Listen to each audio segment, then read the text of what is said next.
Yo, the publishing chief of Baldur's Gate 3 just called out Ubisoft. Remember Ubisoft not too long ago said gamers need to get used to not owning their games? Well, this guy flat out said developers must get used to not having jobs.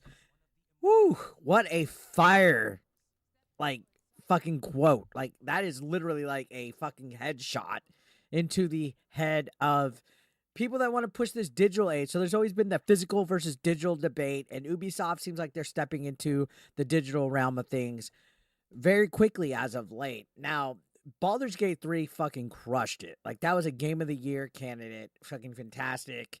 And for another gaming company to call another gaming company on broken strategies, this is where we're starting to get a lot of interesting crossfire here, because you never really see developers and studios attack other studios, but now we're seeing it. So just the other day, Ubisoft revealed that they had to basically disband their team that worked on Prince of Persia, and this was part of that conversation. So Larian director of publishing Michael Douse, so this is the individual Michael Douse who called out Ubisoft, said never one to be shy about speaking his mind, has spoken his mind about Ubisoft's decision to disband the Prince of Persia Lost Crown development team, saying it's the result of a broken strategy that prioritizes subscriptions over sales. And to be completely honest, that's part of what's going on with Game Pass as well.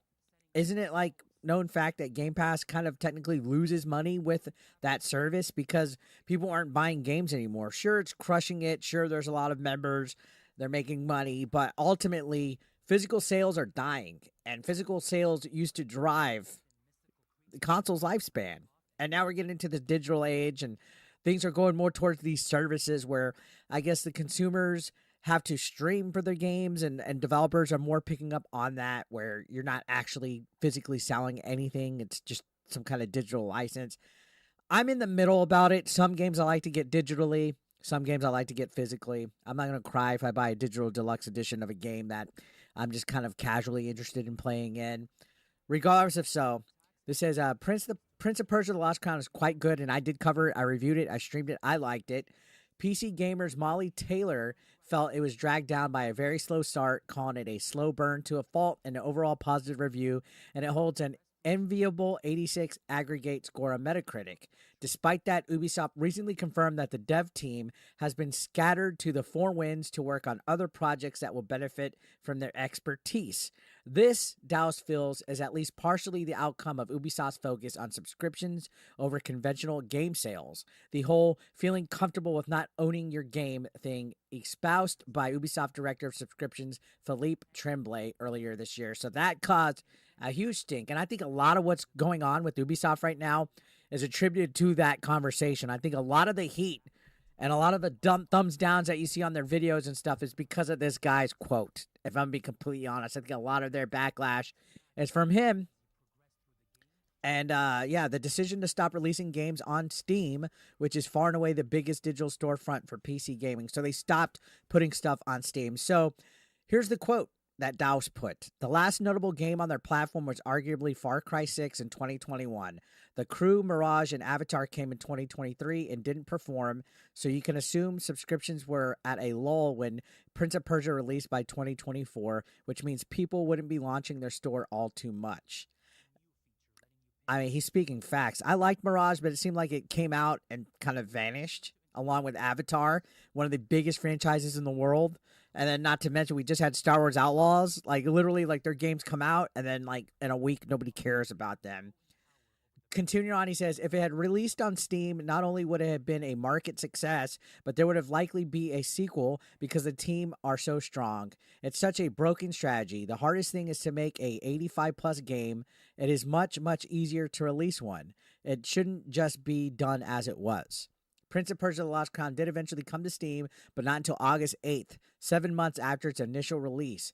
It's been as well received there as elsewhere, holding a very positive user rating, but that far down the road, The proverbial wind was out of its sails, and decisions about a sequel and the fate of the Dead team were presumably already locked in. And that's the weird thing. I think Steam should be simultaneously released as the consoles. I don't know why some people like Sony do it and other people, they wait so long to release that bullshit. Release it all at once. I think Star Wars Outlaws was a couple of weeks. I think Assassin's Creed Shadows is going to be the first one that they simultaneously release, and that's because it got delayed.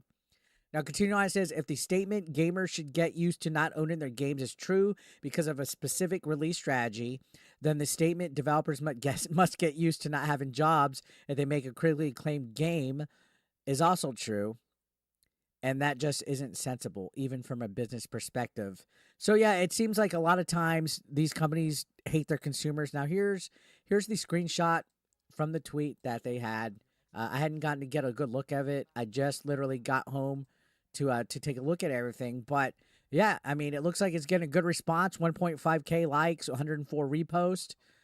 Basically calling it like it is. Calling it like it is. And again, it's interesting when you see people that work for other development studios calling it. Now, this goes on to say that Ubisoft has arguably seen the error of its ways, right?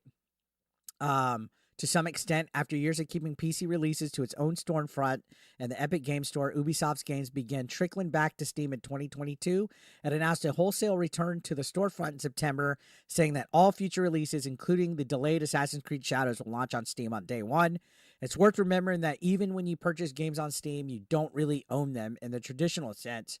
You're paying for a license to use them, and that can be taken away from you at any time, for any number of reasons. But with all due respect to GOG, Steam is where most PC gamers buy their stuff, and the digital marketplace that now dominates PC gaming, that license agreement is de facto ownership. Publishers avoid the storefront at their peril.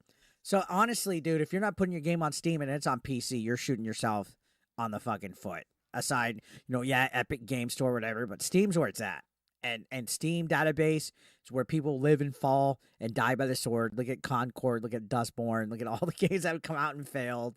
Now, this does go on to say that it's not to say a Steam release would have ensured a long, bright future of the game or for sequels, but it's also available on all the consoles, which seemingly didn't add up to stellar sales.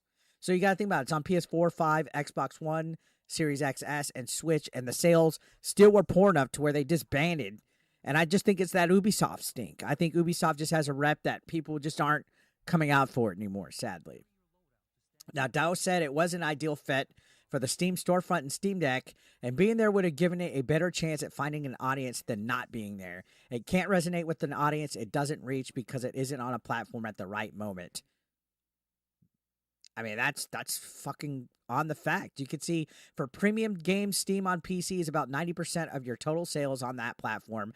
Probably slightly lower if you own your own platform. If you remove the Steam platform at peak of relevance, you're removing 90% average of your potential audience. Quite substantial. I mean, this guy's calling them out. Calling them the fuck out. So, honestly, he's not wrong. Literally, Ubisoft is burning money. They're losing money, not going on the platform, and it's too little, too late. And the games that they do make, the good games they make, like Prince of Persia, that was one of their best games in a fucking long time, got lost in the wind. And now you got all these other games like Avatar, Star Wars Outlaws, Assassin's Creed coming out. They're full of wokeness and DEI. They're gonna fucking flop. And of course, Prince of Persia is the one that had to fail. Not to mention Skull and Bones. They wasted so much money making that. The one good game that they had that was a banger that got an 85 plus score, that team had to disband and go work on all the other crap that they're coming up with. It's almost backwards. It's like the team that did good got punished, right? The team that got good and did a good game and had a good release got punished to go work on all the other Ubi slop out there. All the woke DI-infected crap, like even Assassin's Creed Hex, the next Assassin's Creed after Assassin's Creed Shadows, is rumored to be having a lot of fucking modern feminism and wokeness in it. And, it's this company's at an all-time decade low with the stock.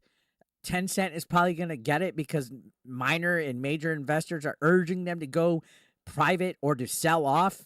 This company can't be doing anything right at this point. Now, the one team, again, that made one of the far and few between good games, because Prince of Persia, trust me, if you guys haven't played it yet, it's a fucking banger. They had to be disbanded. So this is a big fucking yikes here. But this guy calling it out, Michael Douse, he's not lying. he's not fucking lying at all. He's completely right. And Baldur's Gate 3 fucking crushed it. It crushed it. So Ubisoft definitely, I believe, has a broken strategy. I know they tried to make their launch or something, and they wanted to make their money. They got Ubisoft Plus as well, but you got to be on Steam. Anyways, guys, let me know your thoughts down below in the comment section. Love to hear what you guys have to say. We're literally on the cusp of 93K subscribers, so if you haven't subscribed yet, hit that sub button. I will see you on the next one. Thank you so much for watching, guys. Take care.